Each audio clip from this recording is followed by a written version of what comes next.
Electrocast. Hold on to your butts. We are changing the course of history as we see it. That is what Wesley demands.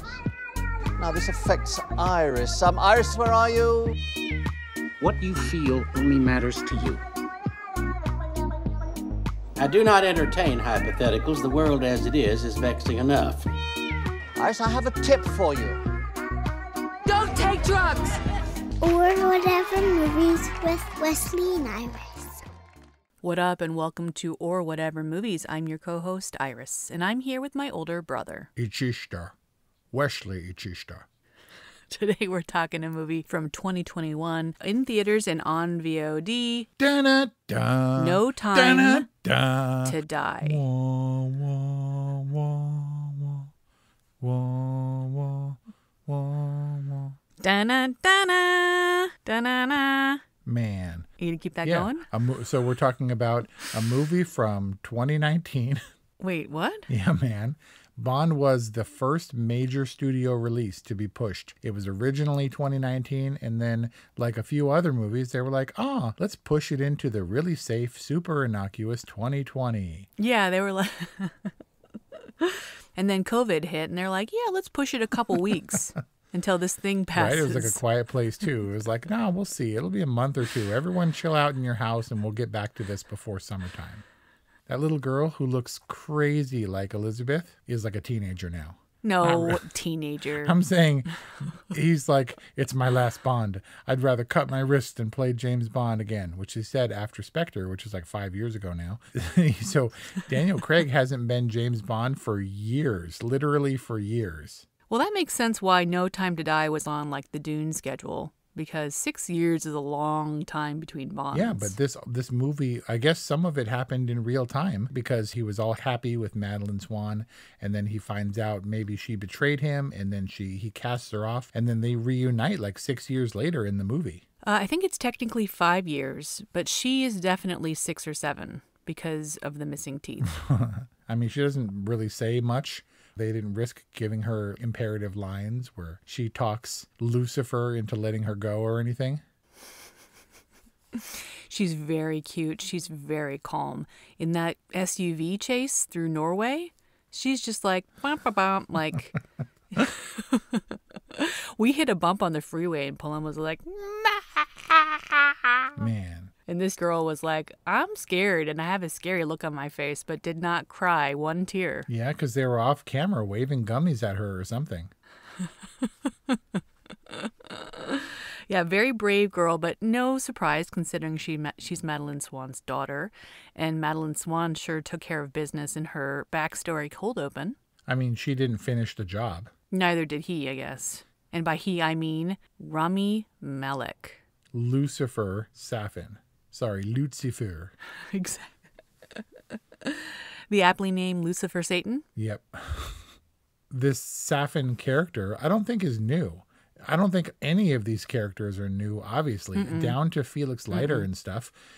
And they, they were played by various actors throughout Bond's long history. No Time to Die is the 25th Bond movie. But there's all this talk about Dr. No comparisons. Safin draws a lot from Dr. No. The mask he wears, the kabuki mask, is actually a no mask. Get it? No? But I got nothing because I know the new Bond and I know the really old Bond that I watched with Dad when I was a kid.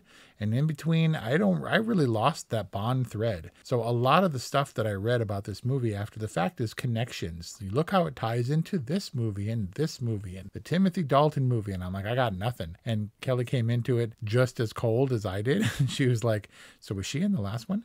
Was he in the last one? Did I see the last one? Does it really matter? When they're tearing through the streets of Italy or wherever that was, did it really matter? There are two Bonds. There's the Watcher and the Washer. And we're the Washers right now because being Watchers means watching 24 other Bond movies, which I was not prepared to do. Some of them repeats. I've definitely seen a bunch and I have favorites, but I wasn't about making all the connections. That's what the internet is for. But you're an MCU fan, so how is this different? MCU started, Iron Man was 2010, dude. And Bond started in the 60s. That's a long-standing history. Yeah, it's hard to bring something new. Daniel Craig, I think, was supposed to be that thing, and now he's he certainly shows up. It didn't seem like he was slacking off in his final Bond appearance. But harder, I think, for the villains, like the Rami Maleks, to really deliver something fresh. And not only that, but he seemed kind of like Rami Malek with some face makeup.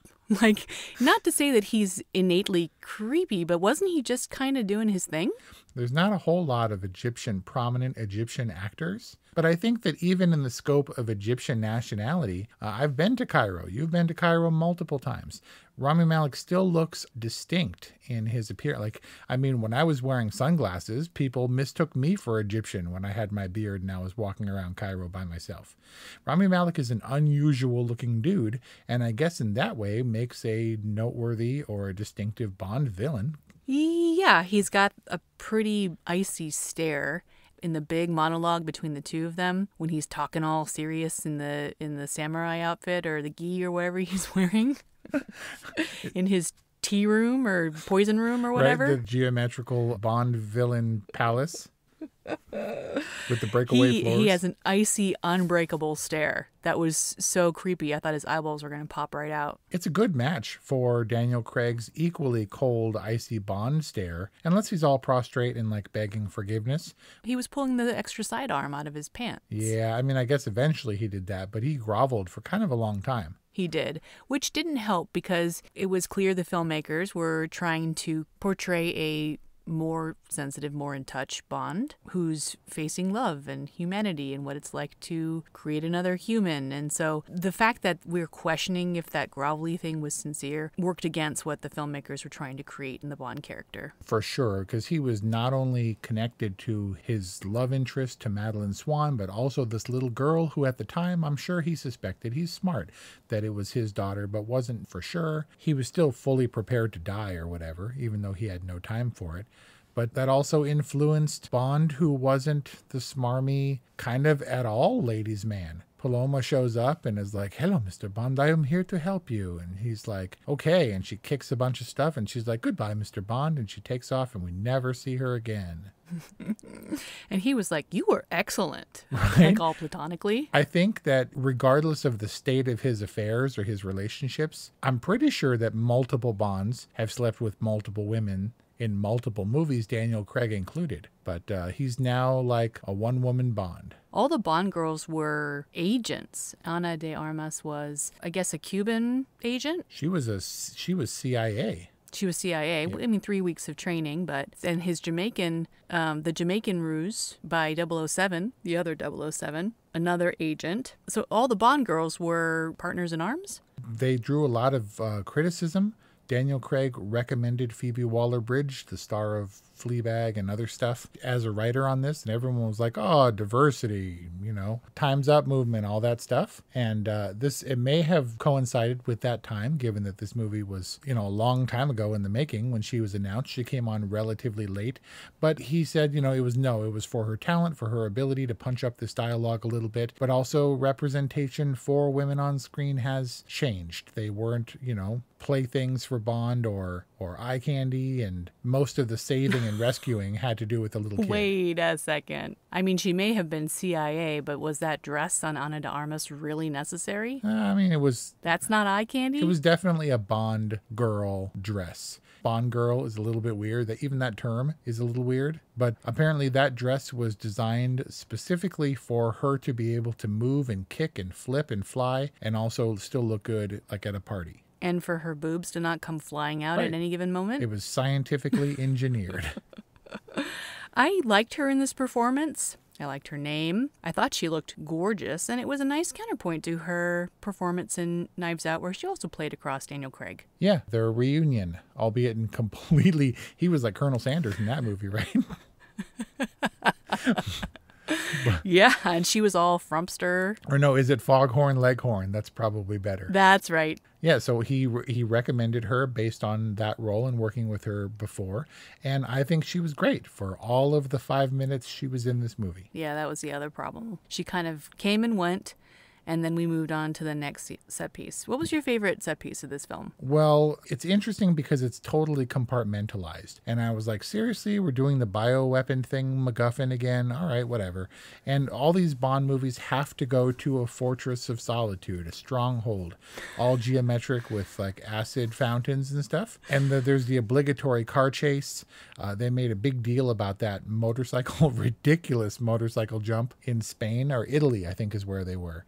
He drives up some kind of ramp and then launches into a crowd of people. And it's a crazy centerpiece stunt shown in the trailers and stuff, and it's supposed to be amazing, but it didn't stop Kelly from being like, come on.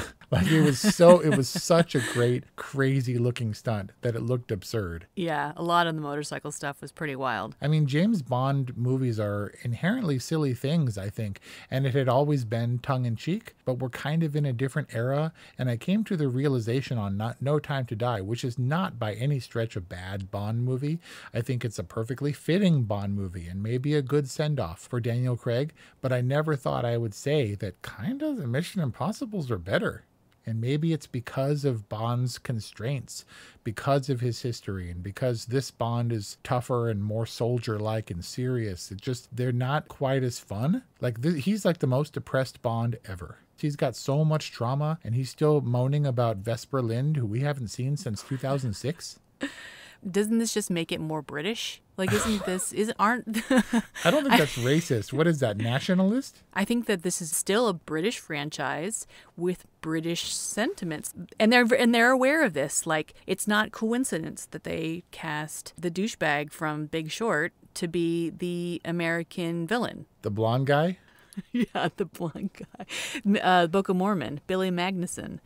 It's very much British commentary on American culture that they cast Billy Magnuson as kind of this smiles too much, double-crossing American agent. The most British, most dour Bond movie ever, and the first one directed by an American. Right, and Cary Joji Fukunaga is amazing. I thought Danny Boyle would have been good, and they parted over creative differences. I got no problem with Fukunaga. I think he's good. I think he was like J.J. Abrams, stepping into the beloved franchise of Star Wars, and I thought this guy is the absolute best possible choice to direct this movie. Just like I still think James Mangold is the best possible choice to take over Indiana Jones. So Fukunaga comes in with Bond and probably thought he was going to put his stamp on it and make it a completely distinct thing, but I'm guessing he probably faced some of the constraints of the Broccoli producing team, the legacy of James Bond. You have to, what's the word, kowtow? You have to really bend in deference to the fans. James Bond is a big deal, and he's been around for longer than this Fukunaga guy has been alive. You know, there's restraints and there's considerations, and all that I'm guessing is a little bit hindering. A lot of parameters that he has to work within. That's true. And I wouldn't say that plot-wise or story-wise it was coherent, but visually and from a director's perspective, I thought it was pretty coherent, if that makes sense. Yeah, I mean, they're all the things that we're aware of in the convention of spy movies and things. The only line delivery that felt like the filmmakers and Daniel Craig were like, okay, let's just get it over with, was when he zaps Fohawk's eyeball. Yeah. And he's like, really blew his mind. He had a couple groan-worthy one-liners, but I guess those are kind of obligatory. And, you know, Daniel Craig was very clinical about it. He's like, all right, let's just get it over with, and I'll try to add some gravitas, and then let's get through it. They really had to drag that James Bond thing kicking and screaming out of him this time. Life is hard, but finding a really great podcast makes the days go by so much easier. Hi, my name is Blue Telusma. I'm a writer, an emotional intelligence coach, and the host of Humanize with Blue Telusma, a podcast where we believe that when you humanize everyone in the room, a great conversation is almost guaranteed.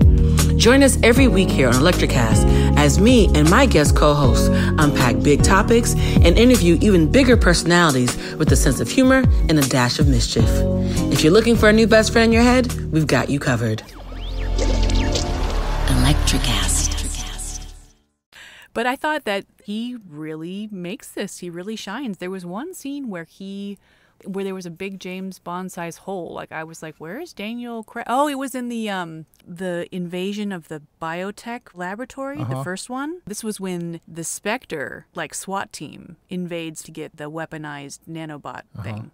And they commence on an Action Jackson level, unnecessary, like elaborate entrance. You know what I'm talking about? Yeah, you're talking about the Mission Impossible climbing down the side of the building, kicking in the glass thing? Lasering the glass, kicking it in, infiltrating this lab, which is just populated with like helpless scientists. They got the SWAT gear, and they come through the windows for people they could have knocked on the door to get. Exactly. Who had no idea that they were coming. And I wonder if we've come to a place now where Mission Impossible has to be, the figure looming in the background, ready to take the reins from the tired Bond franchise. I wonder if they're literally taking cues from Mission Impossible. If the competition has now begun to inform Bond movies. I mean, maybe, but I think that the point I'm trying to make about that invasion scene is that Bond, the character, makes the film, makes every scene that really sings. Like, is the Mission Impossible franchise so reliant on Ethan Hunt or Tom Cruise specifically? Yeah, I think that it's all about Tom Cruise in these movies, but also because they wouldn't even attempt some of the ridiculous stuff he sets out to do if he wasn't Tom Cruise, and wouldn't threaten the production with walking away if he can't do exactly what he wants. I don't know what he's doing, but Tom Cruise is about to film in space. Right, which is also unnecessary, probably. Right. Like there's probably an easier way to do it. I do like Daniel Craig. I wasn't resistant to him as Bond because I don't have this protective feeling over James Bond. He has come and gone, and there will be a new Bond. And when the new Bond comes, and it'd be like, tomorrow we live, I'll be like, all right. I'm not super tied to James Bond. But that said, Daniel Craig, I think, did make an excellent James Bond for the kind of Bond that he embodied. He's so Bond in his suit, and he's so serious that when he does goofy stuff, like Knives Out, I'm like, why is Bond being so doofy? Like, it's weird. This has taken up 15, almost 16 years of his life. And so It is going to be a defining thing. Like, it'll be what everyone recognizes him for the majority of his young man movie career. Yeah, and not a bad thing to be recognized for. He's the next and latest in a long line of illustrious Bond characters. And overcoming all the initial hesitation and skepticism about his casting, I think he did a great job. And it's important that if you're going to do something for that long and be remembered for it, that you actually be successful at it. Are you saying that Daniel Craig is your favorite Bond? I mean, sure, but then I'm weird. Like I said, I don't have any real loyalty to Bond, and people are like, Roger Moore was the worst Bond. And I was like, I kind of liked Roger Moore.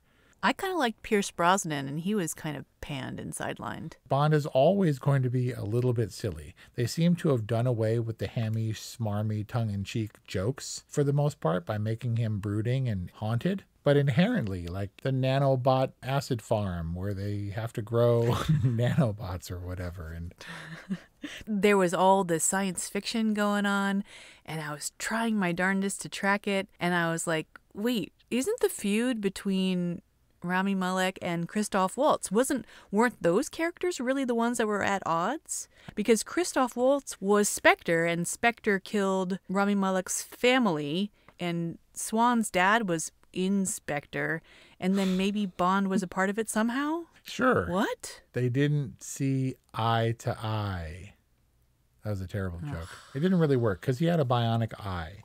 So this is obviously Bond is going to survive until he dies entirely by choice. Well, the idea was that he didn't have a lot to live for right now, that he was infected with the thing that would kill the people that he loved. He was like, there's no reason to live, even if this is no time to die. Right, because he was shot multiple times, but the blood didn't matter. He chose not to live because he couldn't touch the woman he loved or his child because of the DNA-encoded nanobots in his blood. Do I have that right? I think so. Nanobots being little tiny robots, right? Yes, who are programmed to attack certain DNAs. If only he had some kind of device which would disable robots or something, like some kind of electromagnetic pulse or something that could If he can't extricate them, he can disable them. But apparently the nanobots are EMP resistant. We're talking super high-tech stuff here, Wes. I don't think you fully understand it.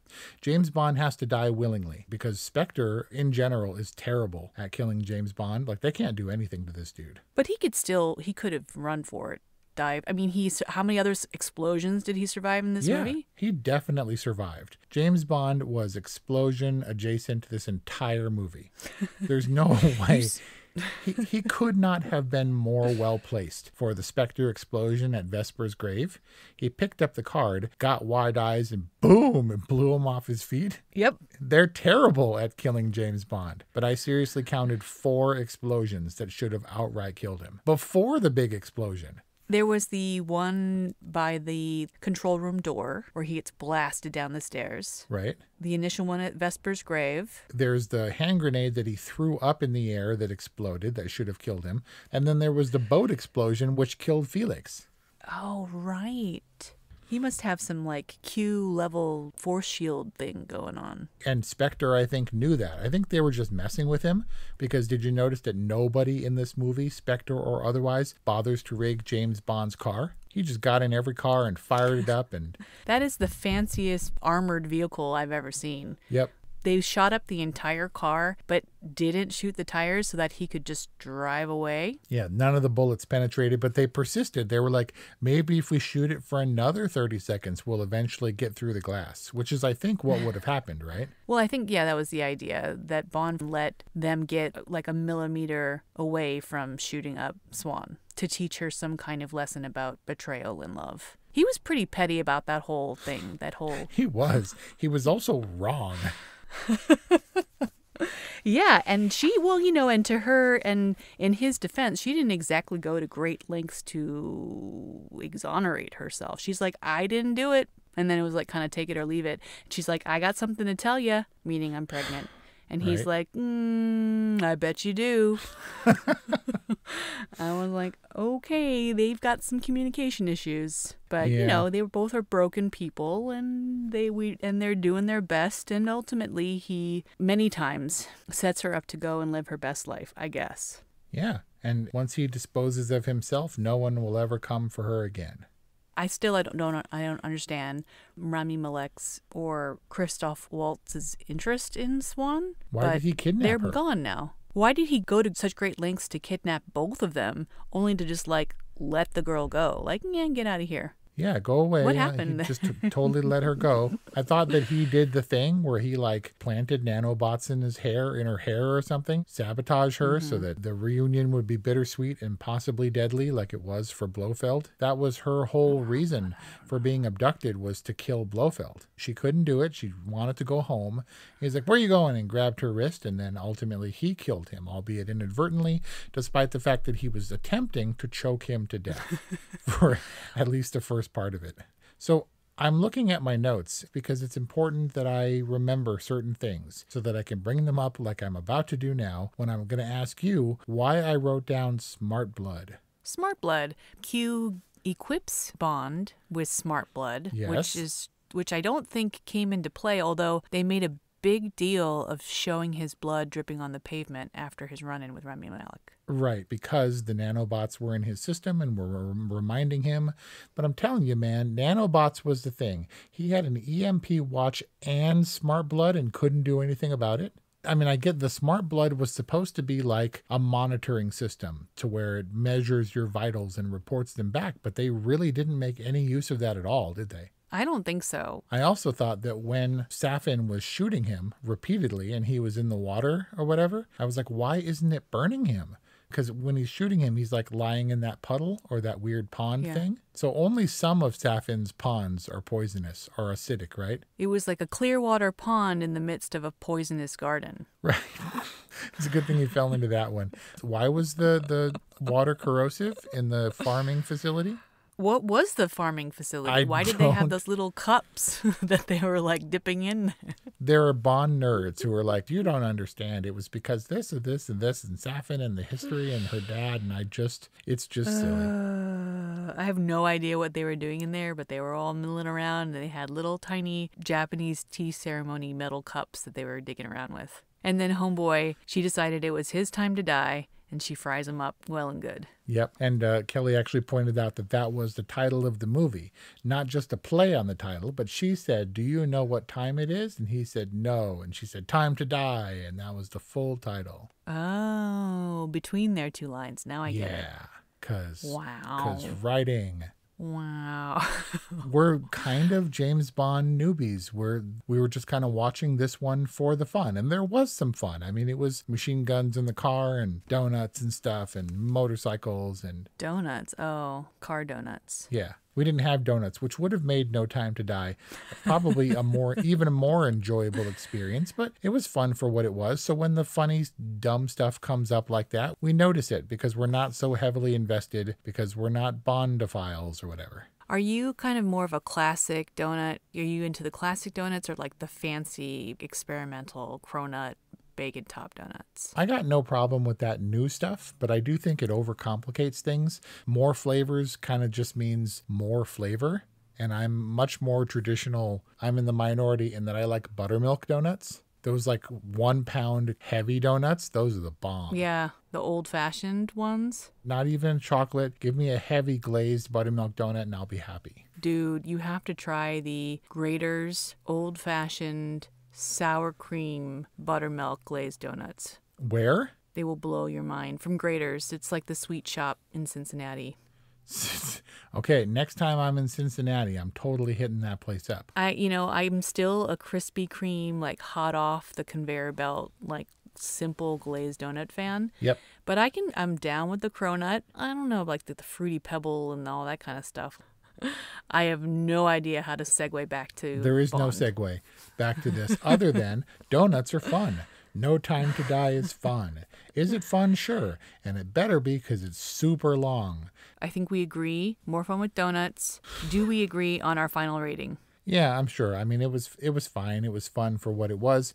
I felt like the Bond legacy is more of a trapping at this point than a reliable fallback of good time entertainment. There's just so much stuff they have to hit. It's almost impossible to satisfy everyone. It felt big and actiony and also kind of romantic, if a little bit dour, globe-trotty. I did feel like the Cuba stuff with Ana de Armas was a little bit setty, like it was a little bit studio backlotty. But that's just me. All in all, a fun experience, I guess. Solid all right is my official rating. Bond movie, yay. We'll see what's next. Godspeed, Daniel Craig, and R.I.P. 007 James Bond. This is one of those weird movies that defies my rating system because it's well made but also kind of boring. It's like Return of the King. Return of the King was, in my humble opinion, the absolute worst Lord of the Rings movie. Fellowship, I think, was my favorite. Didn't win anything. I think Ian McKellen was nominated. But Return of the King got the accolade of Best Picture, which is what I'm going to bestow upon No Time to Die as an all-right Bond movie because it's the last one, and why the hell not? The Academy and the voting bodies and stuff were just like making up for missed opportunities with Lord of the Rings, and they were like, yeah, why not just give it to him? Although I liked it. It was appropriately celebratory, and all the confetti is falling down, and Viggo Mortensen's all happy. I mean, as happy as Strider can be. Singing in Elvish. Yeah, so like, you want to kind of celebrate with that film. This one, a much sadder ending, kind of silly for them to try and be so serious about it, but a decent send-off for Daniel Craig and the end of an era for a Bond film. So I don't know. Can I abstain? Sure. We're breaking all the Great. rules here on Or Whatever Movies. And that's our review on No Time to Die, available in theaters and VOD, probably coming to a streamer soon. Let us know what you think. 818-835-0473 or whatevermovies@gmail.com. Bum, bum, bum, bum. We got James Bond for Christmas. Except nanobots aren't just for Christmas. Thanks for listening, and we'll see you next time. Introducing the Deep Leadership Podcast. Leadership is a people business. That's the philosophy of your podcast host, John Rennie. As a former submarine officer who spent 22 years leading businesses in corporate America before starting his own manufacturing business, he knows that leadership matters. matter. Deep Leadership is real-world, actionable leadership advice from John and his expert guests. Become a leader worth following. Subscribe today. Electricast. Hey, what's happening out there, everybody? This is Lawrence Ross, and I'd like to tell you a little bit about my podcast, The Lawrence Ross Show. Egomaniac. It's a 2-hour weekly exploration into my mind. I also do sketches, celebrity impersonations. You're out of order! And I also do song parodies. Not too shabby for a blind guy. Not only are you visually impaired, but you are geographically impaired. New episodes are released every Friday. Check it out on your favorite podcasting platform or listen to it here on Society 13 on Electricast.